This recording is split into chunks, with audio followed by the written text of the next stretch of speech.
It was July 3rd. I was on vacation, picked up my phone, did the quick scroll, and I saw an email from the acting director of UIR, Immigration Court Agency. And the attached was a 3-sentence email terminating me effective immediately. And this was authorized by Attorney General of the United States.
You're dealing with people's lives here, so it's something that everyone takes very seriously. I'm worried that there are roadblocks being put up for the respondents who are seeking relief before the courts. I'm worried about the fact they're not showing up because they know they have to go, but they're afraid if they show up that they'll be taken from their families. I still believe in due process.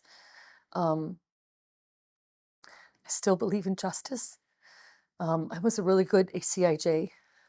The Department of Justice that I joined in 2016 is not the same one now.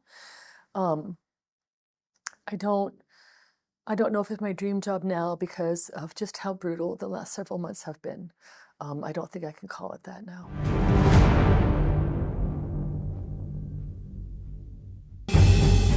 Donald Trump has begun a quiet but sweeping purge of immigration court judges across the United States. 17 immigration judges were fired last week across 10 states, many of them in places like New York, California, Texas, and Illinois, states with huge immigration backlogs. According to the federal union representing them, these judges were removed without cause by the Department of Justice, with no explanation or replacement ready. And this is just the beginning. At least 20 more judges were dismissed earlier this year, including newly appointed ones who hadn't even started hearing cases. These injunctions have allowed district court judges to be emperors. They vetoed all of President Trump's power, and they cannot do that. This has been a bipartisan problem that has lasted 5 presidential terms, 5 different presidents, and it has ended today. This is happening even as the U.S. immigration system is overwhelmed. The case backlog now stands at nearly 3.5 million, an all-time record. And yet, instead of adding more judges to speed up hearings, the Trump administration is slashing them, slowing down the system even further. So what's going on? Why is Trump doing this? It's all part of a much larger plan. Trump's big beautiful bill on immigration is pushing for stricter deportation policies, more power to ICE, and total control over the immigration courts. Under this bill, immigration judges are being treated as at-will employees, meaning they can be fired at any time, for any reason, with no legal protection. This is a huge shift. Until now, judges were independent. They could rule based on facts and law. But with these changes, they may be pressured to align with Trump's political agenda. Legal experts warn this is dangerous. If immigration courts lose independence, they stop being courts. They become rubber stamps for deportation. And this isn't happening in a vacuum. Trump has also directed ICE to ramp up arrests at courthouses, restricted access to bond hearings, and blocked many asylum cases from being heard. Unions are pushing back. They've called the firings political interference, and are preparing lawsuits to challenge what they see as a purge of judges unwilling to follow Trump's hardline agenda. And civil rights groups are worried too. They say this could violate the basic rights of migrants, many of whom rely on these judges for a fair hearing, legal protection, or asylum. Remember, the people who appear before these courts are often fleeing war, violence, or persecution. These courts are supposed to be a last hope, not a political tool. But it also raises questions about judicial independence in the U.S. Can the president fire judges simply for doing their jobs? Immigration courts are part of the Department of Justice, not the federal judiciary, so technically yes. But firing them in bulk, with no explanation, sets a precedent that many say is undemocratic. For now, immigration cases are still piling up. With fewer judges and more pressure, migrants may face longer delays, unfair hearings, or no hearing at all. And for Trump, this is all part of a bigger message, that immigration, legal or otherwise, will face the full force of his government. What happens next could shape how America treats migrants for years to come, and whether justice in immigration court remains about law or politics.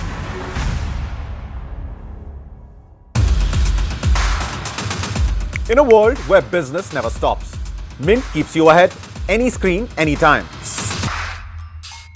From studios to the ground, Mint breaks down business, leadership, and lifestyle, boldly, visually, and smartly.